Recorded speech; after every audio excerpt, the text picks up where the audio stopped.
High welcome back. ਅੱਜ ਦੀ ਇਹ video ਸਾਡੀ ਲਾਸਟ ਵੀਡੀਓ ਰਹੇਗੀ ਇਨ ਦਾ ਸੀਰੀਜ਼ ਆਫ ਪੰਜਾਬ ਇਕੋਨਮੀ ਜਿਹੜੀ ਆਪਾਂ ਸਟਾਰਟ ਕੀਤੀ ਸੀਗੀ, ਅਤੇ ਇਸ ਵੀਡੀਓ ਦੇ ਵਿੱਚ ਆਪਾਂ ਕਰਾਂਗੇ ਇਕਨੋਮਿਕ ਪਲੈਨਿੰਗ ਦੇ ਬਾਰੇ। ਸ਼ੁਰੂ ਕਰਦੇ ਹਾਂ ਜੀ।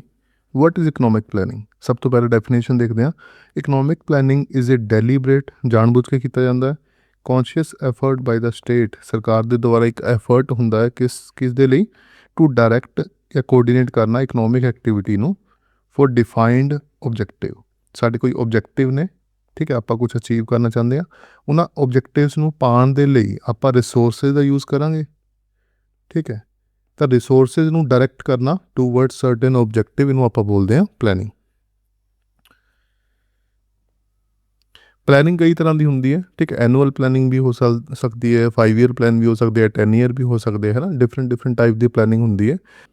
प्लैनिंग ਦੇ ਵਿੱਚ ਕਿਹੜੀ ਚੀਜ਼ਾਂ ਹੁੰਦੀਆਂ ਨੇ? ਸੈਟਿੰਗ ਟਾਰਗੇਟ ਸੈੱਟ ਕੀਤੇ ਜਾਂਦੇ ਨੇ, ਅਤੇ ਉਹਨਾਂ ਟਾਰਗੇਟਸ ਨੂੰ ਸੈੱਟ ਕਰਨ ਤੋਂ ਬਾਅਦ ਆਪਾਂ ਕੀ ਕਰਦੇ ਹਾਂ, ਰਿਸੋਰਸਿਸ ਨੂੰ ਐਲੋਕੇਟ ਕਰਦੇ ਹਾਂ, ਮਤਲਬ ਪੈਸਾ ਜਿਹੜਾ ਹੈਗਾ ਉਹ ਦਿੰਦੇ ਹਾਂ। ਉਸ ਤੋਂ ਬਾਅਦ ਪ੍ਰਾਇਓਰਟਾਈਜ਼ਿੰਗ ਸੈਕਟਰਸ ਨੂੰ ਪ੍ਰਾਇਓਰਟਾਈਜ਼ ਕੀਤਾ ਜਾਂਦਾ ਕਿ ਇਸ ਪਲੈਨਿੰਗ ਦੇ ਵਿੱਚ ਆਪਾਂ ਐਗਰੀਕਲਚਰ 'ਤੇ ਫੋਕਸ ਕਰਨਾ ਹੈ, ਇੰਡਸਟਰੀ 'ਤੇ ਕਰਨਾ ਹੈ, ਜਾਂ ਫਿਰ ਸਰਵਿਸ ਸੈਕਟਰ 'ਤੇ ਕਰਨਾ ਹੈ, ਠੀਕ। This is opposite of a purely market driven ਜਾਂ ਫਿਰ ਲੈਜਿਸਫੇਅਰ ਇਕੋਨਮੀ ਜਿਹਨੂੰ ਆਪਾਂ ਬੋਲਦੇ ਹਾਂ, ਠੀਕ ਹੈ। ਜਿਹੜਾ ਕਲਾਸੀਕਲ ਇਕੋਨਮਿਸਟ ਕਹਿੰਦੇ ਸੀ ਕਿ ਸਾਨੂੰ ਕਿ ਗਵਰਨਮੈਂਟ ਇੰਟਰਵੈਂਸ਼ਨ ਨਹੀਂ ਹੋਣਾ ਚਾਹੀਦਾ, ਉਸਦਾ ਇਹ ਓਪੋजिट ਹੈ, ਮਤਲਬ ਗਵਰਨਮੈਂਟ ਇੰਟਰਵੈਂਸ਼ਨ ਹੋ ਰਿਹਾ ਹੈ। ਤਾਂ ਇਹਨੂੰ ਤੁਸੀਂ ਐਗਜ਼ਾਮਪਲ ਲੈ ਸਕਦੇ ਹੋ ਸੋਸ਼ਲਿਸਟਿਕ ਇਕੋਨਮੀ ਦੀ, ਠੀਕ ਹੈ, ਸੋਸ਼ਲਿਸਟਿਕ ਇਕੋਨਮੀ ਦੀ। ਇੰਡੀਆ ਨੇ ਅਡੋਪਟ ਕੀਤਾ ਸੀਗਾ ਕਿਹੜਾ? ਮਿਕਸ ਇਕੋਨਮੀ ਮੋਡਲ, ਜਿਹਦੇ ਵਿੱਚ ਆਪਾਂ ਪਲੈਨਿੰਗ ਵੀ ਕਰਦੇ ਹਾਂ ਪਲੱਸ ਮਾਰਕੀਟ ਜਿਹੜੇ ਹੈਗੇ, ਦੋਨੋਂ ਚੀਜ਼ਾਂ ਉੱਥੇ ਪ੍ਰੈਜ਼ੈਂਟ ਹੁੰਦੀਆਂ ਨੇ। ਇਸ ਤੋਂ ਬਾਅਦ ਗੱਲ ਕਰੀਏ ਕੀ ਓਬਜੈਕਟਿਵ ਆਫ ਪਲੈਨਿੰਗ, ਕਿਹੜੇ ਸਾਡੇ ਓਬਜੈਕਟਿਵ, ਕਿਹੜੇ ਟੀਚੇ ਹੁੰਦੇ ਨੇ ਸਾਡੇ। ਪਹਿਲੀ ਗੱਲ ਹੈ employment growth, then full employment, then reduction of income ਜਾਂ ਫਿਰ ਰੀਜਨਲ ਇਨਇਕੁਐਲਿਟੀ, ਅਸਮਾਨਤਾਵਾਂ ਜਿਹੜੀਆਂ ਇਨਕਮ ਦੇ ਵਿੱਚ ਹੁੰਦੀਆਂ ਨੇ, ਠੀਕ ਹੈ, ਜਾਂ ਫਿਰ ਰੀਜਨ ਦੇ ਵਿੱਚ ਹੁੰਦੀਆਂ ਨੇ, ਉਹਨਾਂ ਨੂੰ ਦੂਰ ਕਰਨਾ। ਮੋਡਰਨਾਈਜ਼ ਕਰਨਾ ਇਕੋਨਮੀ ਨੂੰ, ਸੈਲਫ ਰਿਲਾਇੰਸ ਜਿਹਨੂੰ ਆਤਮ ਨਿਰਭਰ ਭਾਰਤ ਵੀ ਅੱਜ ਕੱਲ੍ਹ ਬੋਲ ਰਹੇ ਹਾਂ ਆਪਾਂ, ਮਤਲਬ ਆਪਾਂ ਇੰਪੋਰਟ ਘੱਟ ਕਰਨਾ ਚੀਜ਼ਾਂ ਦਾ, ਆਪਾਂ ਸੈਲਫ ਰਿਲਾਇੰਟ ਹੋਣਾ ਚੀਜ਼ਾਂ ਦੇ ਵਿੱਚ, ਕਿ ਆਪਾਂ ਆਪਣੀ ਚੀਜ਼ਾਂ ਆਪ ਹੀ ਬਣਾ ਸਕਣ ਇੰਡੀਆ ਦੇ ਵਿੱਚ। ਦੈਨ ਸੋਸ਼ਲ ਜਸਟਿਸ, ਇਸ ਤੋਂ ਇਲਾਵਾ ਪੋਵਰਟੀ ਰਿਮੂਵਲ ਹੋ ਸਕਦਾ ਹੈ, ਅਤੇ ਸਾਰੇ ਕੀ ਹੈ, ਕੀ ਓਬਜੈਕਟਿਵ ਹੈ ਪਲੈਨਿੰਗ ਦੇ। Then moving towards evolution of planning in India ਦੇ ਵਿੱਚ ਪਲੈਨਿੰਗ ਕਿਵੇਂ ਚੱਲੀ? ਸਭ ਤੋਂ ਪਹਿਲੇ ਆਈ ਸਾਡੇ ਕੋਲ ਪਲੈਨਿੰਗ ਕਮਿਸ਼ਨ, ਜਿਹੜੀ ਰਹੀ ਸਾਡਾ ਪੀਰੀਅਡ 1950 ਤੋਂ ਲੈ ਕੇ 2014 ਦੇ ਤੱਕ। ਇਹਦਾ ਨੇਚਰ ਕਿਹੋ ਜਿਹਾ ਸੀਗਾ? ਸੈਂਟਰਲਾਈਜ਼ਡ ਪਲੈਨਿੰਗ ਸੀਗੀ, ਯਾਦ ਰੱਖਣਾ। ਸੈਂਟਰਲਾਈਜ਼ਡ ਪਲੈਨਿੰਗ ਦੋ ਤਰ੍ਹਾਂ ਦੀ ਹੋ ਸਕਦੀ ਹੈ, ਡੀਸੈਂਟਰਲਾਈਜ਼ਡ ਅਤੇ ਸੈਂਟਰਲਾਈਜ਼ਡ। ਇਹ ਕੀ ਸੀ? ਸੈਂਟਰਲਾਈਜ਼ਡ ਪਲੈਨਿੰਗ ਸੀਗੀ, ਮਤਲਬ ਕੇਂਦਰ ਜਿਹੜਾ ਹੈਗਾ ਉਹ ਪਲੈਨਿੰਗ ਬਣਾ ਰਿਹਾ ਬੈਠ ਕੇ ਉੱਥੇ ਦਿੱਲੀ ਦੇ ਵਿੱਚ, ਠੀਕ ਹੈ। ਪਲੈਨਿੰਗ ਕਮਿਸ਼ਨ ਹੈ, ਉਹ ਦਿੱਲੀ ਦੇ ਵਿੱਚ ਬੈਠੀ ਹੈ, ਉੱਥੇ ਬੈਠ ਕੇ ਉਹ ਪਲੈਨਿੰਗ ਕਰ ਰਹੀ ਹੈ। ਇਸ ਤੋਂ ਬਾਅਦ ਗੱਲ ਕਰੀਏ ਟੋਪ ਡਾਊਨ ਅਪਰੋਚ ਹੈ, ਠੀਕ ਹੈ। ਇੱਕ ਬੋਟਮ ਅਪ ਅਪਰੋਚ ਵੀ ਹੁੰਦੀ ਹੈ ਪਲੈਨਿੰਗ ਦੇ ਵਿੱਚ। ਇਹ ਕੀ ਹੈ? ਟੋਪ ਡਾਊਨ ਅਪਰੋਚ ਹੈ, ਮਤਲਬ ਉੱਪਰਲੇ ਅਫਸਰ ਜੋ ਕਹਿੰਦੇ ਨੇ, ਉਸ ਨੀਚੇ ਵਾਲੇ ਜਿਹੜੇ ਹੈਗੇ ਉਹ ਮੰਨਦੇ ਨੇ, ਠੀਕ ਹੈ। ਸੈਂਟਰ ਜਿਵੇਂ ਕਹੂਗੀ ਉਵੇਂ ਸਟੇਟ ਜਿਹੜੀ ਹੈਗੀ ਉਹ ਕਰੂਗੀ। ਇਸ ਤੋਂ ਇਲਾਵਾ ਇੰਡੀਆ ਦੇ ਵਿੱਚ ਫਾਰਮੂਲੇਟ ਕੀਤੇ ਗਏ 5 ਈਅਰ ਪਲੈਨਸ, ਸਾਨੂੰ ਸਾਰਿਆਂ ਨੂੰ ਪਤਾ ਹੈ ਕਿ ਇਹ ਰਸ਼ੀਆ ਤੋਂ ਅਡੋਪਟ ਕੀਤੇ ਗਏ ਸੀਗੇ। ਉਸ ਤੋਂ ਬਾਅਦ ਨੀਤੀ ਆਯੋਗ ਜਿਹੜਾ ਹੈਗਾ ਉਹਦੀ ਫੋਰਮੇਸ਼ਨ ਕਰਦੇ ਹਾਂ ਆਪਾਂ 2015 ਦੇ ਵਿੱਚ। ਕਿਉਂ ਕਰਦੇ ਹਾਂ? ਕਿਉਂਕਿ ਪਲੈਨਿੰਗ ਕਮਿਸ਼ਨ ਨੂੰ ਆਪਾਂ ਬੰਦ ਕਰਨਾ ਸੀਗਾ, ਠੀਕ ਹੈ। ਜਿਵੇਂ ਮੋਦੀ ਸਰਕਾਰ ਆਉਂਦੀ ਹੈ, ਉਹ ਕੀ ਕਰਦੀ ਹੈ? ਪਲੈਨਿੰਗ ਕਮਿਸ਼ਨ ਨੂੰ ਬੰਦ ਕਰ ਦਿੰਦੀ ਹੈ, ਅਤੇ ਨੀਤੀ ਆਯੋਗ ਦਾ ਜਿਹੜਾ ਹੈਗਾ ਉਹ ਗਠਨ ਕੀਤਾ ਜਾਂਦਾ। ਹੁਣ ਨੀਤੀ ਆਯੋਗ ਦਾ ਕੰਮ ਕੀ ਸੀਗਾ ਜੀ? ਡੀਸੈਂਟਰਲਾਈਜ਼ਡ ਅਪਰੋਚ, ਦੇਖੋ ਇਹ ਵਰਤ ਰਹੀ ਹੈ, ਮਤਲਬ ਬੋਟਮ ਅਪ ਅਪਰੋਚ, ਠੀਕ ਹੈ। ਟੋਪ ਟੂ ਡਾਊਨ ਨਹੀਂ ਹੈ, ਬੋਟਮ ਤੋਂ ਅਪ ਅਪਰੋਚ, ਡੀਸੈਂਟਰਲਾਈਜੇਸ਼ਨ ਅਪਰੋਚ ਜਿਹੜੀ ਹੈਗੀ ਯੂਜ਼ ਕੀਤਾ ਜਾਂਦਾ ਹੈ। ਅਤੇ ਇਹ ਐਡਵਾਈਜ਼ਰੀ ਕਾਊਂਸਲ ਹੈ, ਐਡਵਾਈਜ਼ ਕਰਦੀ ਹੈ, ਕੋਈ ਫੰਡ ਨਹੀਂ ਹੁੰਦੇ ਇਹਦੇ ਕੋਲੇ, ਅਤੇ ਬੋਟਮ ਅਪ ਅਪਰੋਚ ਜਿਹੜਾ ਹੈਗਾ ਉਹਨੂੰ ਯੂਜ਼ ਕੀਤਾ ਜਾਂਦਾ ਹੈ। ਪਲੈਨਿੰਗ ਕਮਿਸ਼ਨ ਨੂੰ ਐਸਟੈਬਲਿਸ਼ ਕੀਤਾ ਗਿਆ ਸੀਗਾ 1950 ਦੇ ਵਿੱਚ, ਠੀਕ ਹੈ। PM ਕੀ ਸੀਗਾ? ਐਕਸ ਓਫੀਸ਼ੀਓ ਚੇਅਰਮੈਨ ਹੁੰਦਾ ਸੀਗਾ ਪਲੈਨਿੰਗ ਕਮਿਸ਼ਨ ਦਾ।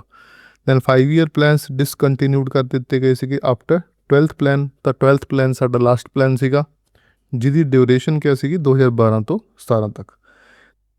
ਉਸ ਤੋਂ ਬਾਅਦ ਨੀਤੀ ਆਯੋਗ ਨੂੰ ਐਸਟੈਬਲਿਸ਼ ਕੀਤਾ ਗਿਆ। ਪਿਛਲੇ ਪੇਪਰ ਦੇ ਵਿੱਚ ਇਹਦੀ ਫੁੱਲ ਫਾਰਮ ਪੁੱਛੀ ਹੋਈ ਸੀਗੀ, ਠੀਕ ਹੈ। National institution for transforming India. ਤਾਂ ਯਾਦ ਰੱਖਣੀ ਹੈ ਸਾਰੇ ਵਰਡਸ, ਕਈ ਉੱਥੇ ਲਿਖਿਆ ਹੋਇਆ ਸੀਗਾ ਨੈਸ਼ਨਲ ਇੰਸਟੀਟਿਊਟ, ਠੀਕ ਹੈ। ਤਾਂ ਇੱਦਾਂ ਥੋੜ੍ਹਾ ਕਨਫਿਊਜ਼ ਕਰਨ ਦੀ ਕੋਸ਼ਿਸ਼ ਕਰਦਾ ਹੈ। ਤਾਂ national institution for transforming India establish ਕੀਤਾ ਗਿਆ ਸੀਗਾ 1 ਜਨਵਰੀ 2015 ਨੂੰ ਵਾਇਆ ਕੈਬਨਿਟ ਰੈਜ਼ੋਲੂਸ਼ਨ। ਦੈਨ ਨੀਤੀ ਆਯੋਗ ਹੈ ਕੀ ਹੈ ਜੀ? ਨੋਨ ਸਟੈਚੂਟਰੀ ਹੈ, ਠੀਕ ਹੈ, ਇਹ ਯਾਦ ਰੱਖਣਾ ਤੁਸੀਂ, ਨੋਨ ਸਟੈਚੂਟਰੀ ਹੈ, ਐਕਸਟਰਾ ਕੌਂਸਟੀਟਿਊਸ਼ਨਲ ਹੈ, ਐਡਵਾਈਜ਼ਰੀ ਬੋਡੀ ਹੈ, ਠੀਕ ਹੈ, ਐਡਵਾਈਜ਼ਰੀ ਇੱਕ ਸਿਰਫ ਸਲਾਹਾਂ ਦਿੰਦੀ ਹੈ, ਐਡਵਾਈਜ਼ ਕਰਦੀ ਹੈ PM ਨੂੰ, has no power to allocate fund, ਇਹਦੇ ਕੋਲ ਕੋਈ ਪਾਵਰ ਨਹੀਂ ਹੈਗੀ ਐਲੋਕੇਸ਼ਨ ਦੀ। On the other hand planning commission ਦੇ ਕੋਲ ਪਾਵਰ ਸੀਗੀਆਂ, ਠੀਕ, ਉਹ ਐਲੋਕੇਟ ਕਰਦੀ ਸੀਗੀ ਰਿਸੋਰਸਿਸ ਨੂੰ, ਫੰਡਸ ਨੂੰ, ਪਰ ਨੀਤੀ ਆਯੋਗ ਇਹਦਾ ਕੋਈ ਕੰਮ ਨਹੀਂ ਕਰਦੀ।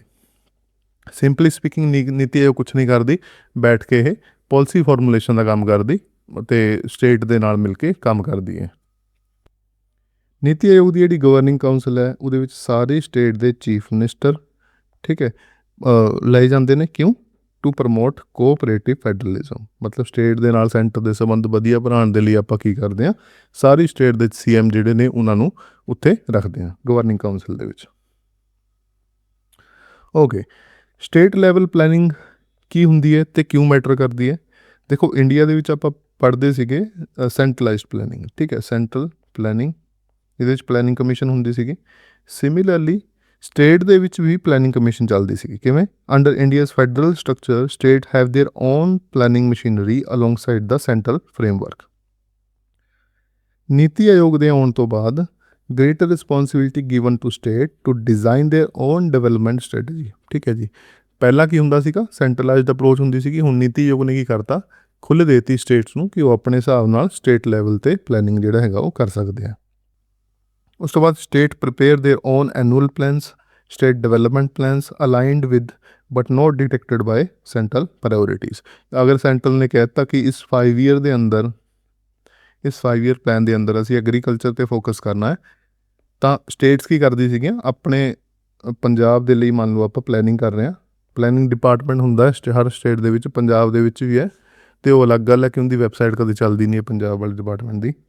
ਪਲੈਨਿੰਗ ਡਿਪਾਰਟਮੈਂਟ ਹੈ ਜੀ ਪੰਜਾਬ ਦਾ, ਉਹ ਕੀ ਕਰਦਾ ਸੀਗਾ, ਉਹ ਵੀ ਪਲਾਨ ਬਣਾਉਂਦਾ ਸੀਗਾ ਅਕੋਰਡਿੰਗ ਟੂ ਸੈਂਟਰਲ ਜੋ ਵੀ ਚੱਲ ਰਿਹਾ, ਮਤਲਬ ਸੈਂਟਰਲ ਐਗਰੀਕਲਚਰ 'ਤੇ ਫੋਕਸ ਕਰ ਰਹੀ ਹੈ ਤਾਂ ਪੰਜਾਬ ਕੀ ਕਹਿੰਦਾ ਅਸੀਂ ਵੀ ਐਗਰੀਕਲਚਰ 'ਤੇ ਫੋਕਸ ਕਰਾਂਗੇ, ਠੀਕ ਹੈ।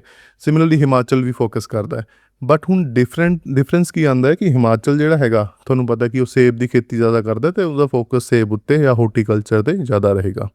On the other hand Punjab ਜਿਹੜਾ ਹੈਗਾ ਝੋਨਾ ਕਣਕ ਦੀ ਖੇਤੀ ਕਰਦਾ ਅਤੇ ਉਹਦਾ ਫੋਕਸ ਏਰੀਆ ਜਿਹੜਾ ਹੈਗਾ ਥੋੜ੍ਹਾ ਜਿਹਾ ਅਲੱਗ ਰਹੂਗਾ। ਇਸ ਕਰਕੇ ਸਟੇਟ ਡਿਵੈਲਪਮੈਂਟ ਪਲੈਨਿੰਗ ਦੀ ਸਾਨੂੰ ਲੋੜ ਹੁੰਦੀ ਸੀ।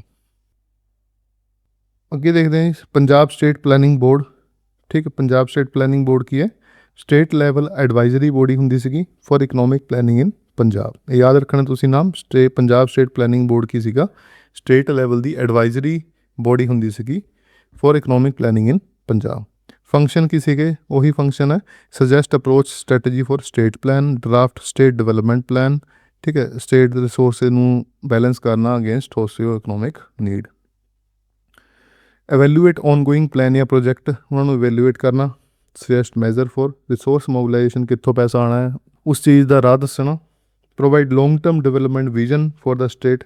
ਪਲੈਨਿੰਗ ਦੇਖੋ ਕਈ ਤਰ੍ਹਾਂ ਦੀ ਹੋ ਸਕਦੀ ਹੈ, ਅਗਰ ਆਪਾਂ ਕਹੀਏ 20 ਸਾਲ ਦੀ ਪਲੈਨਿੰਗ ਕਰਨੀ ਹੈ 20 ਸਾਲ ਦੀ ਵੀ ਹੋ ਸਕਦੀ ਹੈ, ਜਿਵੇਂ ਪੋਲਿਸੀ ਡਾਕੂਮੈਂਟ ਕਰਦੇ ਨਾ, ਵਿਜ਼ਨ ਡਾਕੂਮੈਂਟ ਇੰਡੀਆ 2047, ਠੀਕ ਹੈ, ਇੰਡੀਆ 2030, ਤਾਂ ਉਹ ਕੀ ਹੁੰਦੇ ਨੇ? ਉਹ ਲੌਂਗ ਟਰਮ ਵਿਜ਼ਨ ਹੁੰਦੇ ਨੇ ਕਿਸੇ ਵੀ ਸਟੇਟ ਦੇ, ਠੀਕ ਹੈ। ਤਾਂ ਸਿਮਿਲਰਲੀ ਲੌਂਗ ਟਰਮ ਡਿਵੈਲਪਮੈਂਟ ਇੱਕ ਵਿਜ਼ਨ ਜਿਹੜਾ ਹੈਗਾ ਉਹਨੂੰ ਦੇ ਸਕਦੇ ਨੇ ਆਪਾਂ ਪੰਜਾਬ ਦੇ ਲਈ। ਅਤੇ ਕਿਵੇਂ ਫੰਕਸ਼ਨ ਕਰਦੀ ਹੈ? As an advisory body, not a statutory ਜਾਂ ਫਿਰ constitutional authority. Effectively operate at states department of planning ਅਤੇ ਔਰਗਨਾਈਜ਼ ਇਨਟੂ ਟੈਕਨੀਕਲ ਡਿਵੀਜ਼ਨ। ਇਹਦੇ ਵਿੱਚ ਟੈਕਨੀਕਲ ਡਿਵੀਜ਼ਨ ਹੁੰਦੀਆਂ ਨੇ, ਐਗਰੀਕਲਚਰ ਹੋ ਗਿਆ, ਇਰੀਗੇਸ਼ਨ ਹੋ ਗਿਆ, power, social service, etcetera etcetera. ਇਸ ਤੋਂ ਬਾਅਦ ਗੱਲ ਕਰੀਏ ਡਿਸਟ੍ਰਿਕਟ ਲੈਵਲ ਪਲਾਨਿੰਗ ਇਨ ਪੰਜਾਬ। ਦੇਖੋ ਆਪਾਂ ਸੈਂਟਰਲ ਲੈਵਲ ਪਲੈਨਿੰਗ ਪੜ੍ਹ ਲਈ ਪਹਿਲੇ, ਉਸ ਤੋਂ ਬਾਅਦ ਸਟੇਟ ਲੈਵਲ ਪਲੈਨਿੰਗ ਪੜ੍ਹ ਲਈ, ਅਤੇ ਹੁਣ ਆਪਾਂ ਗੱਲ ਕਰਦੇ ਹਾਂ ਡਿਸਟ੍ਰਿਕਟ ਲੈਵਲ ਪਲੈਨਿੰਗ ਜਿਹੜੀ ਹੈਗੀ ਆ ਉਹ ਕਿਵੇਂ ਚੱਲਦੀ ਹੈ ਪੰਜਾਬ ਦੇ ਵਿੱਚ। ਦੇਖੋ ਡੀਸੈਂਟਰਲਾਈਜ਼ ਪਲੈਨਿੰਗ ਕੀਤੀ ਸੀਗੀ ਆਪਾਂ, ਇੱਕ ਤਾਂ ਸੈਂਟਰਲਾਈਜ਼ ਪਲੈਨਿੰਗ ਹੋ ਗਈ ਪਲੈਨਿੰਗ ਕਮਿਸ਼ਨ ਵਾਲੀ, ਹੁਣ ਡੀਸੈਂਟਰਲਾਈਜ਼ ਹੋ ਗਈ ਵਿਕੇਂਦਰੀਕਰਨ ਵਾਲੀ, ਮਤਲਬ ਕਿ ਆਪਾਂ ਡਿਸਟ੍ਰਿਕਟ ਨੂੰ ਜ਼ਿਆਦਾ ਤਵੱਜੋ ਦੇ ਰਹੇ ਹਾਂ, ਠੀਕ ਹੈ। ਡਿਸਟ੍ਰਿਕਟਸ ਪੰਜਾਬ ਦੀਆਂ ਜਾਂ ਫਿਰ ਇੰਡੀਆ ਦੀ ਜਿੰਨੀਆਂ ਵੀ ਹੈਗੀਆਂ ਉਹਨਾਂ ਨੂੰ ਜ਼ਿਆਦਾ ਤਵੱਜੋ ਦੇ ਰਹੀਆਂ, ਉੱਥੋਂ ਪਲੈਨਿੰਗ ਜਿਹੜੀ ਹੈਗੀ ਆ ਉਹ ਨਿਕਲ ਕੇ ਆ ਰਹੀ ਹੈ। Extend below state level to district planning. ਇਹਦੇ ਲਈ ਆਪਾਂ ਕੀ ਕੰਡਕਟ ਕਰਦੇ ਸੀਗੇ? ਡਿਸਟ੍ਰਿਕਟ ਪਲੈਨਿੰਗ ਕਮੇਟੀਜ਼ ਬਣਾਉਂਦੇ ਸੀਗੇ। ਇੰਪੋਰਟੈਂਟ ਬਣ ਜਾਂਦਾ ਐਗਜ਼ਾਮੀਨੇਸ਼ਨ ਪੁਆਇੰਟ ਆਫ ਵਿਊ ਤੋਂ ਕਿ ਇਹ ਡਿਸਟ੍ਰਿਕਟ ਪਲੈਨਿੰਗ ਕਮੇਟੀ ਕਿਹਨੂੰ ਬੋਲਦੇ ਆਪਾਂ? ਜਿਹੜੀ ਡਿਸਟ੍ਰਿਕਟ ਲੈਵਲ 'ਤੇ ਪਲਾਨ ਬਣਾਉਂਦੀਆਂ ਸੀਗੀਆਂ। ਅਤੇ ਇਹ ਕੀ ਹੈ? ਕੌਂਸਟੀਟਿਊਸ਼ਨਲ ਬੋਡੀਜ਼ ਹੈ। ਇਸ ਤੋਂ ਪਹਿਲਾਂ ਜਿਹੜੀਆਂ ਆਪਾਂ ਸਟੇਟ ਲੈਵਲ 'ਤੇ ਪਲੈਨਿੰਗ ਪੜ੍ਹੀਆਂ ਉਹ ਵੀ ਕੌਂਸਟੀਟਿਊਸ਼ਨਲ ਨਹੀਂ ਸੀਗੀਆਂ, ਪਰ ਯਾਦ ਰੱਖਣਾ ਕਿ ਡਿਸਟ੍ਰਿਕਟ ਲੈਵਲ ਪਲੈਨਿੰਗ ਜਿਹੜੀ ਹੈਗੀ ਉਹ ਕੌਂਸਟੀਟਿਊਸ਼ਨਲ ਬੋਡੀ ਹੈ। ਇਸ ਤੋਂ ਬਾਅਦ ਕਿਹੜੇ ਆਰਟੀਕਲ ਦੇ ਥਰੂ ਬਣੀ ਸੀਗੀ? Article 243 ZD। ਇਹ ਯਾਦ ਰੱਖਣਾ ਤੁਸੀਂ, ਆਰਟੀਕਲ 243 ZD। ਅਤੇ ਇਹ ਆਰਟੀਕਲ ਕਦੋਂ ਆਪਣੇ ਕੌਂਸਟੀਟਿਊਸ਼ਨ ਦੇ ਵਿੱਚ ਐਡ ਕੀਤਾ ਗਿਆ ਸੀਗਾ? ਬਾਈ 74th ਕੌਂਸਟੀਟਿਊਸ਼ਨਲ ਅਮੈਂਡਮੈਂਟ, ਜਦੋਂ ਤੁਹਾਨੂੰ ਪਤਾ ਹੋਣਾ 1992 ਦੇ ਵਿੱਚ। 73rd ਅਤੇ 74th ਆਪਾਂ ਕੌਂਸਟੀਟਿਊਸ਼ਨਲ ਅਮੈਂਡਮੈਂਟ ਪੜ੍ਹਦੇ ਹਾਂ ਜਦੋਂ ਆਪਾਂ ਪੰਚਾਇਤੀ ਰਾਜ ਇੰਸਟੀਟਿਊਸ਼ਨ ਪੜ੍ਹਦੇ ਹਾਂ, ਰਾਈਟ। ਅਤੇ ਉਸੇ ਦੇ ਅੰਦਰ ਇੱਕ ਆਰਟੀਕਲ ਹੈ 243 ZD, ਜਿਹਦੇ ਵਿੱਚ ਸਾਨੂੰ ਪਤਾ ਲੱਗਦਾ ਕਿ ਡਿਸਟ੍ਰਿਕਟ ਪਲੈਨਿੰਗ ਕਮੇਟੀ ਦਾ ਜ਼ਿਕਰ ਆਉਂਦਾ। ਕੰਸੋਲੀਡੇਟ ਪਲਾਨ ਪ੍ਰਪੇਅਰਡ ਬਾਈ ਪੰਚਾਇਤ ਅਤੇ ਮਿਊਨਸਿਪੈਲਿਟੀਜ਼ ਇਨ ਈਚ ਡਿਸਟ੍ਰਿਕਟ। ਪਰਪਸ ਕੀ ਹੁੰਦਾ ਹੈ ਜਿਹਦਾ? ਬੋਟਮ ਅਪ, ਠੀਕ ਹੈ, ਨੀਚੇ ਤੋਂ ਉੱਪਰ ਵੱਲ ਨੂੰ ਅਪਰੋਚ ਕਰਨਾ। ਅਤੇ ਪਾਰਟੀਸਪੇਟਰੀ ਪਲੈਨਿੰਗ ਦਾ ਮਤਲਬ ਕੀ ਹੁੰਦਾ ਹੈ ਕਿ ਲੋਕਾਂ ਦੀ ਪਾਰਟੀਸਪੇਸ਼ਨ ਕਰਨੀ ਪਲੈਨਿੰਗ ਦੇ ਵਿੱਚ। ਤਾਂ ਉਹ ਪਾਰਟੀਸਪੇਸ਼ਨ ਕਿਵੇਂ ਹੋ ਸਕਦੀ ਹੈ? ਸਾਡੇ ਇੰਡੀਆ ਦੇ ਵਿੱਚ ਜਿੰਨੀਆਂ ਵੀ ਡਿਸਟ੍ਰਿਕਟ ਹੈ ਉਹ ਆਪਣਾ ਪਲੈਨਿੰਗ ਜਿਹੜਾ ਹੈਗਾ ਲਿਖ ਕੇ ਉਹ ਸਟੇਟ ਨੂੰ ਦੇਣਗੀਆਂ, ਸਟੇਟ ਜਿਹੜੀਆਂ ਹੈਗੀਆਂ ਉਹ ਸੈਂਟਰ ਨੂੰ ਦੇਣਗੀਆਂ। ਤਾਂ ਇਸ ਤਰੀਕੇ ਨਾਲ ਆਪਾਂ ਪਾਰਟੀਸਪੇਟਰੀ ਪਲੈਨਿੰਗ ਜਿਹੜੀ ਹੈਗੀ ਉਹ ਕਰ ਸਕਦੇ ਹਾਂ। Bring local needs into the state planning process. ਅਤੇ ਸੇਮ ਸਟਰਕਚਰ ਜਿਹੜਾ ਹੈਗਾ ਅਪਲਾਈ ਕਰਦਾ ਹੈ ਬਾਕੀ ਸਾਰੀਆਂ ਇੰਡੀਅਨ ਸਟੇਟ ਦੇ, ਜਿਵੇਂ ਕਿ ਪੰਜਾਬ 'ਤੇ ਕਰ ਰਹੇ, ਠੀਕ ਹੈ। ਆਰਟੀਕਲ ਆਪਾਂ ਪੜ੍ਹਿਆ ਸੀਗਾ 243 ZD। ਅਤੇ ਸਿਮਿਲਰਲੀ ਇੱਕ ਹੋਰ ਆਰਟੀਕਲ ਹੈ 243 ZE। ਇਹ ਦੋ ਆਰਟੀਕਲ ਯਾਦ ਰੱਖਣੇ, ZD ਅਤੇ ZE। ਜਿਹੜਾ ZD ਹੈ ਉਹ ਕੀ ਹੈ? ਡਿਸਟ੍ਰਿਕਟ ਪਲੈਨਿੰਗ ਕਮੇਟੀ ਦਾ ਹੈ। ਅਤੇ ZE ਕੀ ਹੈ? ਮੈਟਰੋਪੋਲੀਟਨ ਪਲੈਨਿੰਗ ਕਮੇਟੀ ਦਾ ਹੈ। ਦੋਨੋਂ ਜਿਹੜੇ ਹੈਗੇ ਕਦੋਂ ਲਿਆਏ ਗਏ ਸੀਗੇ? 74th ਅਮੈਂਡਮੈਂਟ ਬਿੱਲ ਦੇ ਰਾਹੀਂ। ਪੰਜਾਬ ਦੀ ਗੱਲ ਕਰੀਏ ਤਾਂ ਪੰਜਾਬ ਦੀ ਇਕਨੋਮਿਕ ਪ੍ਰੋਫਾਈਲ ਦੀ ਅਗਰ ਆਪਾਂ ਦੇਖੀਏ ਤਾਂ ਪਲੈਨਿੰਗ ਕਿਉਂ ਮੈਟਰ ਕਰਦੀ ਹੈ? ਕਿਉਂਕਿ ਪੰਜਾਬ ਜਿਹੜੀ ਹੈਗੀ ਐਗਰੇਰੀਅਨ ਇਕੋਨਮੀ ਹੈ, ਜਿਹਦੇ ਵਿੱਚ ਆਪਾਂ ਦੇਖਿਆ ਕਿ ਮੋਨੋਕਲਚਰ ਜਿਹੜਾ ਹੈਗਾ ਕ੍ਰੋਪਿੰਗ ਪੈਟਰਨ ਦੇਖਣ ਨੂੰ ਮਿਲਦਾ ਹੈ।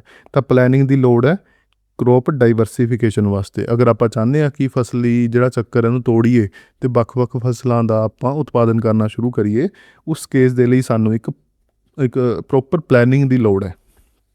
ਦੈਨ ਇੰਡਸਟਰੀ ਵਾਲੇ ਚੈਪਟਰ ਦੇ ਵਿੱਚ ਆਪਾਂ ਦੇਖਿਆ ਸੀਗਾ ਇੰਡਸਟਰੀ ਕਿੱਥੇ ਹੈ? ਲੁਧਿਆਣਾ, ਜਲੰਧਰ ਅਤੇ ਅੰਮ੍ਰਿਤਸਰ ਦੇ ਵਿੱਚ ਕਨਸਨਟਰੇਟਡ ਹੈ। ਅਤੇ ਇਸ ਚੀਜ਼ ਦੇ ਲਈ ਜਿਹੜੀ ਰੀਜਨਲ ਡਿਸਪੈਰਿਟੀ ਹੈ, ਰੀਜਨਲ ਜਿਹੜੀ ਅਸਮਾਨਤਾਵਾਂ ਹੈ, ਉਹਨੂੰ ਦੂਰ ਕਰਨ ਦੇ ਲਈ ਸਾਨੂੰ ਕੀ ਚਾਹੀਦਾ? ਇੱਕ ਪ੍ਰੋਪਰ ਪਲੈਨਿੰਗ ਦੇ ਥਰੂ ਕਿ ਆਪਾਂ ਬਾਕੀ ਜਗ੍ਹਾ 'ਤੇ ਵੀ ਇੰਡਸਟਰੀਅਲ ਬੇਸ ਜਿਹੜਾ ਹੈਗਾ ਉਹ ਤਿਆਰ ਕਰੀਏ। ਅਤੇ ਕੁਛ ਸਕੀਮਸ ਵੀ ਆਪਾਂ ਪੜ੍ਹੀ ਸੀਗੀਆਂ। ਫੋਕਲ ਪੁਆਇੰਟ ਸਕੀਮ ਜਿਹੜੀ ਹੈਗੀ ਇਹਦੇ ਉੱਤੇ ਏਮ ਕਰਦੀ ਸੀਗੀ। ਯਾਦ ਕਰੋ ਕਿ ਫੋਕਲ ਪੁਆਇੰਟ ਸਕੀਮ ਦੇ ਵਿੱਚ ਆਪਾਂ ਪੜ੍ਹਿਆ ਸੀਗਾ ਕਿ ਜਿੱਥੇ ਥੋੜ੍ਹੇ ਪਿੰਡਾਂ ਵਾਲੇ ਇਲਾਕੇ ਆ ਉੱਥੇ ਸਰਕਾਰ ਜਿਹੜੀ ਹੈਗੀ ਹੈ ਉਹ ਕਰਾਂ 'ਤੇ ਰਿਆਇਤ ਦਿੰਦੀ ਸੀਗੀ, ਟੈਕਸਿਸ 'ਤੇ ਛੋੜ ਦਿੰਦੀ ਸੀਗੀ ਅਗਰ ਤੁਸੀਂ ਉੱਥੇ ਆ ਕੇ ਇੰਡਸਟਰੀ ਲਗਾਉਂਦੇ ਹੋ। ਆਲਰਾਈਟ, ਥਰਡ ਮੇਜਰ ਪੁਆਇੰਟ ਕਿ ਸਾਡੇ ਕੋਲ ਗਰਾਊਂਡ ਵਾਟਰ ਡਿਪਲੀਟ ਹੋ ਰਿਹਾ ਜੀ, ਜਿਹਦੇ ਲਈ ਲੌਂਗ ਟਰਮ ਰਿਸੋਰਸ ਪਲੈਨਿੰਗ ਦੀ ਲੋੜ ਹੈ ਸਾਨੂੰ। ਇਸ ਤੋਂ ਇਲਾਵਾ ਹਾਈ ਕਮਿਟਡ ਐਕਸਪੈਂਡੀਚਰ ਆਪਾਂ ਦੇਖੇ ਸੀਗੇ 72% ਆਫ ਰੈਵਨਿਊ ਦੀ ਸੀਟ ਜਿਹੜੀ ਹੈਗੀਆਂ ਉਹ ਕਮਿਟਡ ਐਕਸਪੈਂਡੀਚਰ ਹੈ, ਮਤਲਬ ਉਹ ਐਕਸਪੈਂਡੀਚਰ ਹੈ ਜਿਹਤੋਂ ਆਪਾਂ ਮੁੱਕਰ ਨਹੀਂ ਸਕਦੇ। ਅਤੇ ਇਹਦੇ ਕਰਕੇ ਫਿਜ਼ੀਕਲ ਸਪੇਸ ਜਿਹੜੀ ਹੈਗੀ ਘੱਟ ਰਹਿ ਜਾਂਦੀ ਹੈ ਕੋਈ ਨਵਾਂ ਕੰਮ ਜੇ ਆਪਾਂ ਸ਼ੁਰੂ ਕਰਨਾ ਸਟੇਟ ਦੇ ਵਿੱਚ। ਇਸ ਕਰਕੇ ਸਾਨੂੰ ਪ੍ਰੋਪਰ ਪਲੈਨਿੰਗ ਦੀ ਲੋੜ ਹੈ ਤਾਂ ਕਿ ਆਪਾਂ ਉਸ ਪਲੈਨਿੰਗ ਦੇ ਤਹਿਤ ਜਿਹੜਾ ਹੈਗਾ ਉਹ ਚੱਲੀਏ। ਓਕੇ, ਅੱਗੇ ਗੱਲ ਕਰਦੇ ਹਾਂ ਸੈਂਟਰਲ ਸਪੋਂਸਰਡ ਸਕੀਮ ਅਤੇ ਸਟੇਟ ਪਲਾਨ ਸਕੀਮ। ਅੱਛਾ, ਦੋ ਤਰ੍ਹਾਂ ਦੀਆਂ ਸਕੀਮਾਂ ਹੁੰਦੀਆਂ ਨੇ, ਇੱਥੇ ਇੱਕੋ ਹੀ ਲਿਖੀ ਹੋਈ ਹੈ ਸੈਂਟਰਲ ਸਪੋਂਸਰਡ ਸਕੀਮ ਅਤੇ ਸੈਂਟਰ ਸੈਕਟਰ ਸਕੀਮ, ਠੀਕ ਹੈ। ਸੈਂਟਰਲ ਸੈਕਟਰ ਸਕੀਮ, ਦੋ ਤਰ੍ਹਾਂ ਦੀਆਂ ਸਕੀਮਸ ਹੁੰਦੀਆਂ ਨੇ ਇੰਡੀਆ ਦੇ ਵਿੱਚ, ਸਪੋਂਸਰਡ ਸਕੀਮ ਅਤੇ ਸੈਂਟਰਲ ਸੈਕਟਰ ਸਕੀਮ। ਅੱਛਾ, ਸਪੋਂਸਰਡ ਸਕੀਮ ਜਿਹੜੀ ਹੈਗੀ ਹੈ, ਸਪੋਂਸਰਡ ਜਿਹੜੀ ਸਕੀਮ ਹੈ ਉਹਦੇ ਵਿੱਚ ਕੀ ਹੁੰਦਾ ਹੈ? ਉਹਦੇ ਵਿੱਚ ਕੀ ਹੈ? ਸਰਕਾਰ ਕੀ ਕਰਦੀ ਹੈ? 60-40 ਦੀ ਰੇਸ਼ੋ ਹੁੰਦੀ ਹੈ। ਮਤਲਬ ਕੋਈ ਸਕੀਮ ਹੈ, ਮੈਂ ਐਗਜ਼ਾਮਪਲ ਲੈ ਲੈਣਾ, ਐਗਜ਼ਾਮਪਲ ਦੇ ਤਹਿਤ MG ਨਰੇਗਾ, ਠੀਕ ਹੈ। ਹੁਣ ਰੀਸੈਂਟਲੀ MG ਨਰੇਗਾ ਦਾ ਵੀ ਨਾਮ ਚੇਂਜ ਹੋਇਆ ਹੈ, ਤੁਹਾਨੂੰ ਇਹ ਪਤਾ ਹੋਣਾ ਚਾਹੀਦਾ ਹੈ। MG ਨਰੇਗਾ ਦੀ ਐਗਜ਼ਾਮਪਲ ਲਈਏ ਤਾਂ MG ਨਰੇਗਾ ਸੈਂਟਰ ਦੀ ਸਕੀਮ ਹੈ, ਠੀਕ ਹੈ, ਸੈਂਟਰ ਸਕੀਮ ਹੈ। ਹੁਣ ਅਗਰ ਪੰਜਾਬ ਨੇ ਉਹ ਸਕੀਮ ਇੰਪਲੀਮੈਂਟ ਕਰਨੀ ਹੈ ਤਾਂ ਉਸ ਕੇਸ ਦੇ ਵਿੱਚ ਕੀ ਕਰਦੀ ਹੈ? ਸੈਂਟਰ ਕਹਿੰਦੀ ਕਿ 60% ਪੈਸਾ ਮੈਂ ਦਊਂਗੀ ਅਤੇ ਪੰਜਾਬ ਕੀ ਕਹਿੰਦਾ? 40% ਮੈਂ ਦਊਂਗਾ। ਇਸ ਤਰੀਕੇ ਦੇ ਨਾਲ ਸਕੀਮ ਇੰਪਲੀਮੈਂਟ ਹੁੰਦੀ ਹੈ ਪੰਜਾਬ ਦੇ ਵਿੱਚ, ਠੀਕ ਹੈ। ਇਹਨੂੰ ਆਪਾਂ ਬੋਲਦੇ ਹਾਂ ਸੈਂਟਰ ਸਪੋਂਸਰਡ ਸਕੀਮ, ਠੀਕ ਹੈ, ਇੱਥੇ ਲਿਖਿਆ ਹੋਇਆ ਸੈਂਟਰ ਸਪੋਂਸਰਡ ਸਕੀਮ। ਦੂਜੀ ਹੁੰਦੀ ਹੈ ਜੀ ਆਪਣੇ ਕੋਲ ਸੈਂਟਰ ਸੈਕਟਰ ਸਕੀਮ। ਇਹਦੇ ਵਿੱਚ ਕੀ ਹੁੰਦਾ ਹੈ? 100% ਜਿਹੜਾ ਪੈਸਾ ਉਹ ਕੌਣ ਦਿੰਦਾ? ਸੈਂਟਰ ਦੇ ਰਹੀ ਹੈ। 100% ਪੈਸਾ ਸੈਂਟਰ ਦੇ ਰਹੀ ਹੈ। अगर मैं सेंटर स्पॉन्सर्ड स्कीम की एग्जांपल देवां तो पीएम किसान ਜਿਹਦੇ ਵਿੱਚ ਮੋਦੀ ਜੀ ਬਟਨ ਦਬਾਉਂਦੇ ਪੈਸਾ ਸਾਰਿਆਂ ਦੇ ਖਾਤਿਆਂ ਵਿੱਚ ਆ ਜਾਂਦਾ ਕਿਸਾਨਾਂ ਦੇ, ਹੈ ਨਾ, ਉਹ ਵਾਲੀ ਜਿਹੜੀ ਸਕੀਮ ਹੈ ਉਹ ਸੈਂਟਰ ਚਲਾਉਂਦੀ ਹੈ ਅਤੇ ਉਹ ਸੈਂਟਰ ਦੀ ਸੈਕਟਰ ਸਕੀਮ ਹੈ। ਤਾਂ ਇਹ ਥੋੜ੍ਹਾ ਜਿਹਾ ਡਿਸਟਿੰਕਸ਼ਨ ਤੁਹਾਨੂੰ ਪਤਾ ਹੋਣਾ ਚਾਹੀਦਾ ਹੈ ਕਿ ਕਿਹੜੀ ਸੈਂਟਰ ਸਪੋਂਸਰਡ ਸਕੀਮ ਹੈ ਅਤੇ ਸੈਂਟਰ ਸੈਕਟਰ ਸਕੀਮ ਹੈ। ਅੱਛਾ ਜੀ, ਹੁਣ ਹੁੰਦਾ ਕੀ ਸੀਗਾ, ਸਰਕਾਰ ਸੈਂਟਰ ਦੀ ਬੜੀ ਚਲਾਕ ਸੀਗੀ, ਉਹ ਕੀ ਕਰਦੀ ਸੀਗੀ, ਆਪਣਾ ਨਾਮ ਬਣਾਉਣ ਦੇ ਲਈ ਸੈਂਟਰ ਸਪੋਂਸਰਡ ਸਕੀਮਸ ਜ਼ਿਆਦਾ ਚਲਾਉਂਦੀ ਹੈ ਅਤੇ ਸੈਂਟਰ ਸੈਕਟਰ ਸਕੀਮ ਜਿਹੜੀਆਂ ਹੈਗੀਆਂ ਉਹ ਘੱਟ ਹੁੰਦੀ ਹੈ। ਹੁਣ ਉਹਦੇ ਨਾਲ ਕੀ ਹੁੰਦਾ ਕਿ ਸਟੇਟ ਉੱਤੇ ਵੀ ਬਰਡਨ ਪੈਂਦਾ ਹੈ, ਠੀਕ ਹੈ, ਕਿਉਂਕਿ ਸਟੇਟ ਨੂੰ 40% ਤਾਂ ਦੇਣਾ ਹੀ ਪੈ ਰਿਹਾ ਨਾ, ਇੱਥੇ 40% ਤਾਂ ਦੇਣਾ ਹੀ ਪੈ ਰਿਹਾ, ਜਿਹਦੇ ਕਰਕੇ ਸਟੇਟ ਦੇ ਬਰਡਨ ਪੈਂਦਾ ਹੈ। ਇਸ ਚੀਜ਼ ਦੀ ਗੱਲ ਆਪਾਂ ਇੱਥੇ ਕਰਦੇ ਹਾਂ ਕਿ centre sponsored scheme shared centre state funding centre ਨੇ ਡਿਜ਼ਾਈਨ ਕੀਤੀ ਹੁੰਦੀ ਹੈ ਅਤੇ ਫੰਡਿੰਗ ਦੋਵਾਂ ਦੀ ਮਿਕਸ ਹੁੰਦੀ ਹੈ। Example MG NREGA, PM Awas Yojana ਗ੍ਰਾਮੀਣ, ਸਮਗਰ ਸਿੱਖਿਆ ਅਭਿਆਨ ਜਿਹੜਾ ਆਪਾਂ ਸਕੂਲਾਂ ਦੇ ਵਿੱਚ ਚਲਾਉਂਦੇ ਹਾਂ SSA, ਉਹ ਕੀ ਹੈ, ਸੈਂਟਰ ਸਪੋਂਸਰਡ ਸਕੀਮਸ ਹੈ।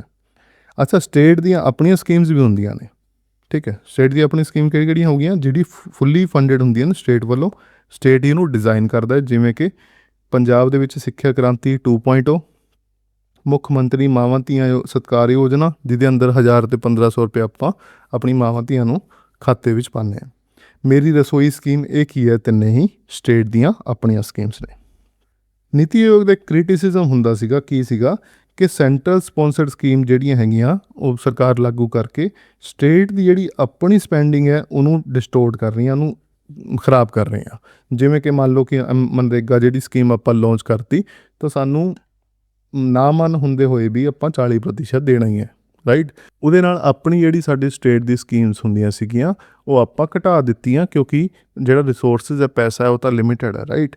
ਅਤੇ ਉਹਦੇ ਕਰਕੇ ਆਫਟਰ 2015 ਘੱਟ ਸਕੀਮਾਂ ਲਿਆਈ ਗਏ ਅਤੇ ਬੈਟਰ ਟਾਰਗੇਟਡ CSS, ਮਤਲਬ ਸੈਂਟਰ ਸਪੋਂਸਰ ਸਕੀਮ ਲਿਆਂਦੇ ਤਾਂ ਸੀਗੇ, ਪਰ ਉਹ ਬੈਟਰ ਟਾਰਗੇਟਡ ਹੁੰਦੀਆਂ ਸੀਗੀਆਂ ਕਿ ਉਹਨਾਂ ਹੀ ਚੀਜ਼ਾਂ ਨੂੰ ਟਾਰਗੇਟ ਕਰਦੀ ਸੀਗੀਆਂ, ਉਹਦੇ ਵਿੱਚ ਲੀਕੇਜ ਦੀ ਸੰਭਾਵਨਾ ਘੱਟ ਰਹਿੰਦੀ ਸੀਗੀ, ਤਾਂ ਕਿ ਸਟੇਟ ਨੂੰ ਗ੍ਰੇਟਰ ਫਲੈਕਸੀਬਿਲਿਟੀ ਮਿਲੇ ਸਕੀਮ ਦੇ ਡਿਜ਼ਾਈਨ ਦੇ ਵਿੱਚ। ਸਟੇਟ ਜਿਹੜੀ ਹੈਗੀ ਆਪਣੇ ਪੱਧਰ 'ਤੇ ਆਪਣੇ ਰਿਸੋਰਸਿਸ ਦੇ ਨਾਲ ਆਪਣੀਆਂ ਸਕੀਮਾਂ ਜਿਹੜੀਆਂ ਹੈਗੀਆਂ ਉਹ ਲੈ ਕੇ ਆ ਸਕਣ। ਉਸ ਤੋਂ ਬਾਅਦ ਗੱਲ ਕਰਦੇ ਹਾਂ achievement and criticism of planning the achievement. Industrial base ਬਣਾਇਆ ਜੀ ਅਸੀਂ ਇੰਡੀਆ ਲੈਵਲ ਦੀ, ਸੈਕੰਡ ਪਲਾਨ ਦੇ ਵਿੱਚ ਜਿੱਦਾਂ ਮਹਾਲਨੋਬਿਸ ਮਾਡਲ ਯੂਜ਼ ਕੀਤਾ। ਇਹ ਮੈਂ ਅੱਗੇ ਵੀ 1-2 ਸਲਾਈਡ ਤੋਂ ਬਾਅਦ ਤੁਹਾਨੂੰ ਦੱਸੂਗਾ ਸਾਰਾ ਡਿਟੇਲ ਦੇ ਵਿੱਚ। ਗ੍ਰੀਨ ਰੈਵੋਲੂਸ਼ਨ ਲੈ ਕੇ ਆਏ ਆਪਾਂ, ਠੀਕ ਹੈ। ਇਹਦੇ ਵਿੱਚ ਵੀ ਪਲੈਨਿੰਗ ਸੀਗੀ, ਐਗਰੀਕਲਚਰ ਸਟ੍ਰੈਟਜੀ ਆਪਾਂ ਅਪਣਾਈ ਅਤੇ ਪੰਜਾਬ ਸੈਂਟਰਿਕ ਜਿਹੜੀ ਹੈਗੀ ਸਾਨੂੰ ਸਕਸੈਸ ਦੇਖਣ ਨੂੰ ਮਿਲੀ ਹੈ। ਇਸ ਤੋਂ ਬਾਅਦ expansion of education, health, infra, ਠੀਕ ਹੈ, ਇਹ ਜਿਹੜਾ ਆਪਾਂ ਕੀਤਾ ਥਰੂ ਪਲੈਨਿੰਗ। ਇਹ ਸਾਡੀ ਕੁਛ ਅਚੀਵਮੈਂਟਸ ਹੈ। ਕ੍ਰਿਟਿਸਿਜ਼ਮ ਵੀ ਹੁੰਦਾ ਜੀ, ਕੀ ਕ੍ਰਿਟਿਸਿਜ਼ਮ ਹੈ ਸਾਡੇ ਕੋਲ, ਰਿਜਿਡ, ਮਤਲਬ ਇੱਕ ਵਾਰ ਪਲੈਨਿੰਗ ਕਰ ਲਈ ਤੁਸੀਂ 5 ਸਾਲ ਵਾਸਤੇ, ਉਹ ਹੋ ਗਈ, ਉਹਦੇ ਵਿੱਚ ਆਪਾਂ ਕੁਛ ਵੀ ਚੇਂਜ ਨਹੀਂ ਕਰ ਸਕਦੇ। ਹੁਣ ਜਿਵੇਂ ਕੋਵਿਡ ਆ ਗਿਆ, ਠੀਕ ਹੈ, ਜਾਂ ਫਿਰ ਤੁਸੀਂ ਕਹਿ ਲਓ AI ਆ ਗਿਆ, ਤਾਂ ਉਸ ਦੇ ਹਿਸਾਬ ਨਾਲ ਤੁਹਾਨੂੰ ਚੇਂਜਿਸ ਜਿਹੜੀਆਂ ਹੈਗੀਆਂ ਉਹ ਚਾਹੀਦੀਆਂ ਹੈ। ਉਸ ਤੋਂ ਬਾਅਦ ਸੈਂਟਰਲਾਈਜ਼ ਹੁੰਦੀ ਸੀਗੀ, ਇਹ ਵੀ ਤਾਂ ਕ੍ਰਿਟਿਸਿਜ਼ਮ ਹੈ। ਵਨ ਸਾਈਜ਼ ਫਿਟ ਆਲ ਟਾਰਗੇਟ, ਠੀਕ ਹੈ, ਇੱਕ ਸਕੀਮ ਚਲਾਤੀ ਅਤੇ ਤੁਹਾਨੂੰ ਲੱਗਦਾ ਸੀਗਾ ਕਿ ਸਾਰੀ ਇੰਡੀਆ ਦੇ ਵਿੱਚ ਉਹੀ ਸਕੀਮ ਜਿਹੜੀ ਹੈਗੀ ਉਹ ਚੱਲਣੀ ਚਾਹੀਦੀ ਹੈ, ਜੋ ਕਿ ਥੋੜ੍ਹਾ ਇੱਕ ਗਲਤ ਨੈਰੇਟਿਵ ਹੈ। ਉਸ ਤੋਂ ਬਾਅਦ under developed north eastern state. ਇੱਕ ਗੱਲ ਮੈਂ ਤੁਹਾਨੂੰ ਦੱਸਣੀ ਭੁੱਲ ਗਿਆ, ਜਿਹੜੇ ਸੈਂਟਰਲ ਸਪੋਂਸਰਡ ਸਕੀਮ ਹੈ, ਸੈਂਟਰ ਸਪੋਂਸਰਡ ਸਕੀਮ ਹੈ, ਇੱਕ ਗੱਲ ਹੋਰ ਨੋਟ ਕਰਿਓ ਉਹਦੀ, ਜਿਹੜੀਆਂ ਸਪੈਸ਼ਲ ਸਟੇਟ ਹੈ, ਉਸ ਕੇਸ ਦੇ ਵਿੱਚ ਇਹਦੀ ਰੇਸ਼ੋ ਹੁੰਦੀ ਹੈ 90:10, ਠੀਕ ਹੈ ਜੀ। ਸਪੈਸ਼ਲ ਸਟੇਟਸ ਹੈ, ਉਹਦੇ ਕੇਸ ਦੇ ਵਿੱਚ ਇਹਦੀਆਂ ਰੇਸ਼ੋ ਹੋ ਜਾਂਦੀ ਹੈ 19:10। ਜਿਵੇਂ ਕਿ ਹਿਮਾਚਲ ਪ੍ਰਦੇਸ਼ ਹੈ, ਉਹਦੀ ਜੋਗਰਾਫੀ ਥੋੜ੍ਹੀ ਜਿਹੀ ਡਿਫੀਕਲਟ ਹੈ, ਤਾਂ ਉਸ ਕੇਸ ਦੇ ਵਿੱਚ ਜਿਹੜੀ ਸਕੀਮ ਚੱਲੂਗੀ 90% ਸੈਂਟਰ ਦਊਂਗੀ, 10% ਸਟੇਟ ਦਊਂਗੀ। ਪਰ ਬਾਕੀ ਸਾਰੀਆਂ ਸਟੇਟਾਂ ਦੇ ਲਈ ਕਿੰਨੀ ਹੈ, 60-40 ਰੇਸ਼ੋ ਹੈ। ਇਸ ਤੋਂ ਬਾਅਦ ਡਿਲੇ ਹੁੰਦਾ ਸੀਗਾ ਫੰਡ ਦੇ ਵਿੱਚ, ਬਿਊਰੋਕਰੈਟਿਕ ਇਨਐਫੀਸ਼ੀਐਂਸੀ ਸਾਨੂੰ ਦੇਖਣ ਨੂੰ ਮਿਲਦੀ ਸੀਗੀ।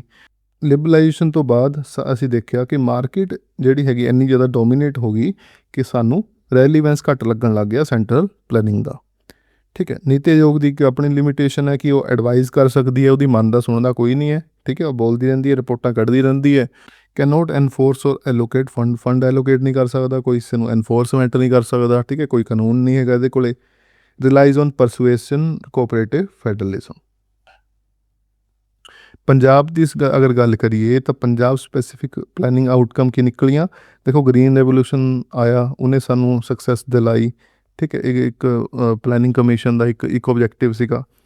ਉਸ ਤੋਂ ਬਾਅਦ ਸੇਮ ਪਲੈਨਿੰਗ ਨੇ ਕੀ ਕੀਤਾ, ਮੋਨੋਕਲਚਰ ਵੀ ਲਿਆਤਾ। ਮੋਨੋਕਲਚਰ ਮਤਲਬ ਇੱਕੋ ਹੀ ਫਸਲੀ ਜਿਹੜਾ ਆਪਾਂ ਲਗਾ ਰਹੇ ਹਾਂ ਬਾਰ-ਬਾਰ, ਕਣਕ ਝੋਨਾ, ਅਤੇ ਉਹ ਵੀ ਪਲੈਨਿੰਗ ਦਾ ਹੀ ਪਾਰਟ ਹੈ। ਤਾਂ ਪੰਜਾਬ ਨੂੰ ਫਾਇਦਾ ਵੀ ਹੋਇਆ, ਨੁਕਸਾਨ ਵੀ ਹੋਇਆ। ਮੋਨੋਕਲਚਰ ਤੋਂ ਬਾਅਦ ਗਰਾਊਂਡ ਵਾਟਰ ਡਿਪਲੀਸ਼ਨ ਹੋ ਗਿਆ, ਆਪਾਂ ਝੋਨਾ ਲਗਾਉਣਾ ਸ਼ੁਰੂ ਕਰਤਾ ਪੰਜਾਬ ਦੇ ਵਿੱਚ, ਲੈਂਡ ਡੀਗ੍ਰੇਡੇਸ਼ਨ ਹੋਣ ਲੱਗ ਪਈ। ਠੀਕ ਹੈ, ਇੱਕੋ ਹੀ ਫਸਲ ਲਗਾ ਕੇ ਬਾਰ-ਬਾਰ ਖਾਦਾਂ ਲਗਾ ਕੇ ਜਿਹੜੀ ਲੈਂਡ ਹੈ ਸਾਡੀ ਡੀਗ੍ਰੇਡ ਹੋ ਗਈ।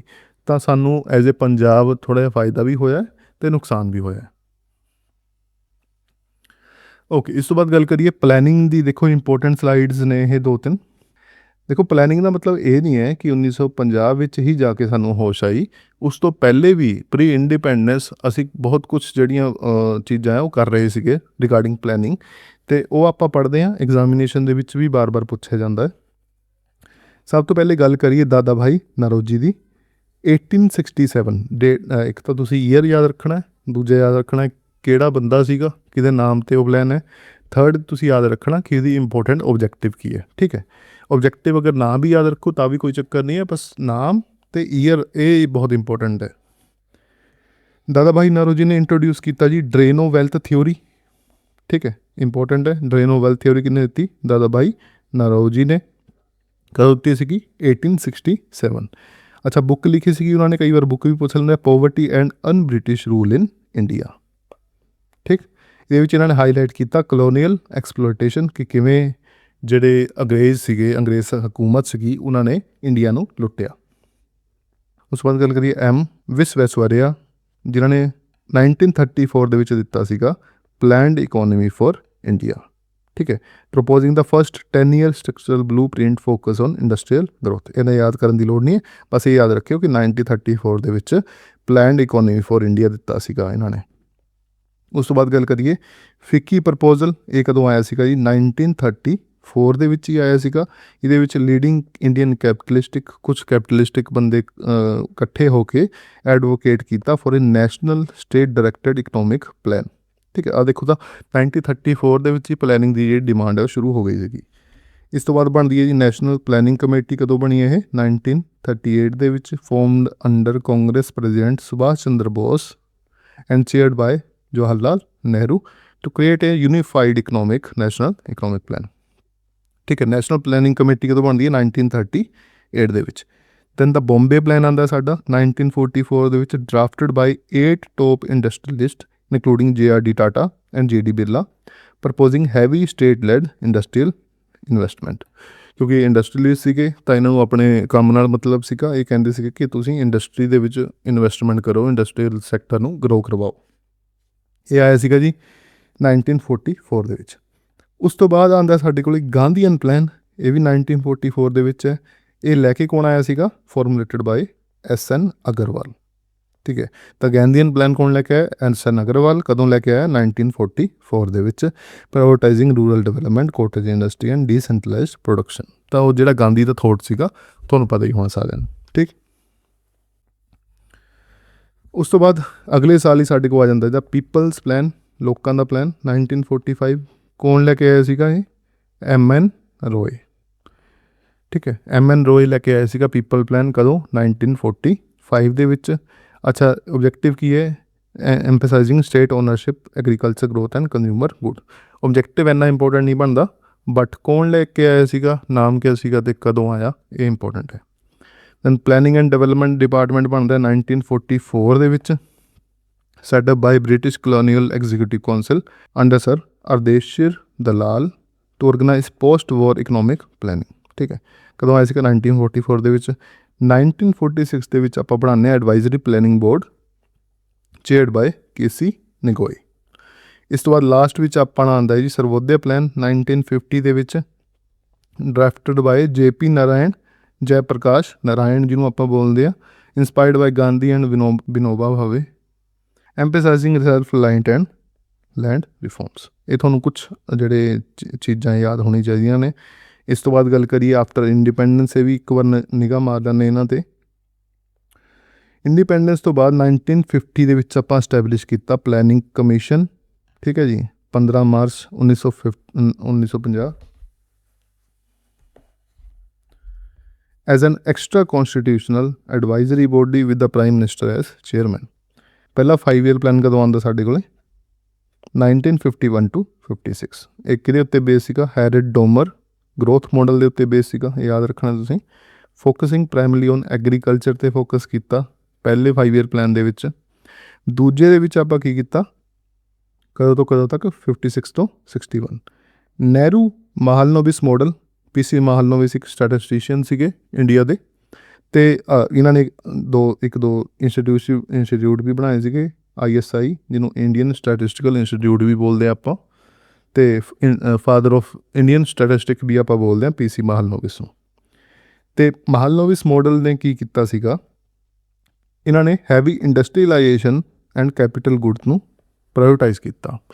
ਇਸ ਤੋਂ ਬਾਅਦ ਨੈਸ਼ਨਲ ਡਿਵੈਲਪਮੈਂਟ ਕੌਂਸਲ ਆਉਂਦੀ ਹੈ 1952 ਨੂੰ, ਜਿਨ੍ਹਾਂ ਨੇ 5 ਈਅਰ ਪਲਾਨ ਨੂੰ ਅਪਰੂਵ ਕੀਤਾ ਅਤੇ ਇੰਸ਼ੋਰ ਕੀਤਾ cooperative federalism between centre and state.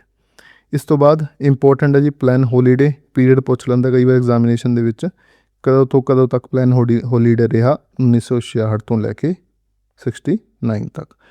3 annual plan ਲੈ ਕੇ ਆਏ ਆਪਾਂ ਡਿਊ ਟੂ 1962 ਅਤੇ 65 ਦੀ ਵੋਰ, ਜੰਗਾਂ ਚੱਲ ਪਈਆਂ ਸੀਗੀਆਂ, ਠੀਕ ਹੈ, ਡਰੋਟ ਆ ਗਿਆ ਸੀਗਾ, ਸੋਕਾ ਆ ਗਿਆ ਸੀਗਾ, ਅਤੇ ਇਨੀਸ਼ੀਏਸ਼ਨ ਆਫ ਗ੍ਰੀਨ ਰੈਵੋਲੂਸ਼ਨ ਸਾਨੂੰ ਦੇਖਣ ਨੂੰ ਮਿਲਿਆ during plan holiday. Then 4th and 5th plan 1969 to 79 focus on growth with stability, ਗਰੀਬੀ ਹਟਾਓ ਯੋਜਨਾ, ਇਹਦੇ ਵਿੱਚ ਆਪਾਂ ਲੈ ਕੇ ਆਉਂਦੇ ਹਾਂ poverty eradication and self reliance. 7th rolling plan ਕਦੋਂ ਆਉਂਦੇ ਆ ਜੀ? 1978 to 80, introduced by Janata Party government under Morarji Desai to replace the 5th plan। ਅੱਛਾ 8th 5 ਈਅਰ ਪਲਾਨ ਕਦੋਂ ਆਉਂਦਾ? 1992 ਤੋਂ 97। ਇਹ ਇਸ ਕੇਸ ਦੇ ਵਿੱਚ ਪੁੱਛ ਲੈਂਦਾ ਕਿ ਦੱਸੋ ਜੀ LPG ਰਿਫੋਰਮ ਤੋਂ ਬਾਅਦ ਕਿਹੜਾ ਪਲਾਨ ਆਇਆ, ਤਾਂ ਉਹ ਕੀ ਸੀਗਾ? 8th 5 ਈਅਰ ਪਲਾਨ ਆਇਆ based on Rao Manmohan model integrating ਦਾ 1991 LPG reforms. 12th 5 year plan 12 ਤੋਂ 17। ਅੱਛਾ ਇਹਦਾ ਥੀਮ ਪੁੱਛ ਲੈਂਦਾ ਹੈ ਕਈ ਵਾਰ ਕਿ ਲਾਸਟ ਜਿਹੜਾ 5 ਈਅਰ ਪਲਾਨ ਹੈ ਉਹਦਾ ਥੀਮ ਕੀ ਸੀਗਾ? Foster sustainable and more inclusive growth. ਤਾਂ ਸਸਟੇਨੇਬਲ ਵਰਡ ਤੁਸੀਂ ਯਾਦ ਰੱਖਣਾ, ਇਹ ਆਪਾਂ 21ਵੀਂ ਸਦੀ ਦੀ ਸ਼ੁਰੂਆਤ ਤੋਂ ਹੀ ਯੂਜ਼ ਕਰਨਾ ਸ਼ੁਰੂ ਕੀਤਾ ਹੈ, ਠੀਕ ਹੈ, ਇਸ ਵਰਡ ਨੂੰ, ਤਾਂ ਕਰਕੇ ਯਾਦ ਰੱਖਿਓ ਸਸਟੇਨੇਬਲ ਜਿਹੜਾ ਵਰਡ ਹੈ ਉਹ ਤੁਹਾਡੇ 12th 5 ਈਅਰ ਪਲਾਨ ਦੇ ਵਿੱਚ ਆਉਂਦਾ ਹੈ। ਤਾਂ ਨੀਤੀ ਆਯੋਗ ਨੂੰ ਆਪਾਂ ਇੰਟਰੋਡਿਊਸ ਕੀਤਾ, ਇਹਨੇ ਰਿਪਲੇਸ ਕਰਤਾ ਪਲੈਨਿੰਗ ਕਮਿਸ਼ਨ ਨੂੰ on 1 January 2015, shifting focus to cooperative federalism and 3 year, 7 year, 15 year strategic action framework। So that's all for today। ਇਸ ਦੇ ਨਾਲ ਹੀ ਤੁਹਾਡਾ ਜਿਹੜਾ ਹੈਗਾ ਪੰਜਾਬ ਇਕੋਨਮੀ ਦਾ ਸਾਰਾ ਸੈਕਸ਼ਨ ਜਿਹੜਾ ਹੈਗਾ ਉਹ ਖ਼ਤਮ ਹੁੰਦਾ, ਅਤੇ ਮੈਂ ਟਰਾਈ ਕਰਦਾ ਕਿ ਮੈਂ ਸਾਰੇ ਸੈਕਸ਼ਨ ਦੇ ਬੇਸ 'ਤੇ ਇੱਕ MCQ ਦੀਆਂ 1-2 ਵੀਡੀਓਜ਼ ਬਣਾ ਦੇਵਾਂ, ਤਾਂ ਕਿ ਇੱਕ ਤਾਂ ਆਪਾਂ ਰਿਵੀਜ਼ਨ ਕਰ ਲਈਏ। ਕੁਛ ਚੀਜ਼ਾਂ ਸੀਗੀਆਂ ਜਿਹੜੀ ਮੈਂ ਵੀਡੀਓਜ਼ ਦੇ ਵਿੱਚ ਇਨਕਲੂਡ ਨਹੀਂ ਕਰ ਪਾਇਆ ਕਿਉਂਕਿ ਵੀਡੀਓਜ਼ ਬੜੀ ਲੰਬੀ ਹੋ ਰਹੀ ਸੀਗੀ, ਤਾਂ ਕਰਕੇ ਮੈਂ ਕੋਸ਼ਿਸ਼ ਕਰੂੰਗਾ ਕਿ 2-3 ਕੁਐਸਚਨ ਜਾਂ ਕੁਛ ਇੱਦਾਂ ਦੇ ਕੁਐਸਚਨ ਰੱਖਾਂ ਜਿਹਦੇ ਰਾਹੀਂ ਮੈਂ ਉਹ ਚੀਜ਼ਾਂ ਵੀ ਕਵਰ ਕਰ ਲਵਾਂ ਜਿਹੜੀਆਂ ਮੈਂ ਵੀਡੀਓਜ਼ ਦੇ ਵਿੱਚ ਨਹੀਂ ਕਵਰ ਕਰ ਪਾਇਆ, ਠੀਕ ਹੈ। So thank you all for joining the class today। I'll see you in the next one।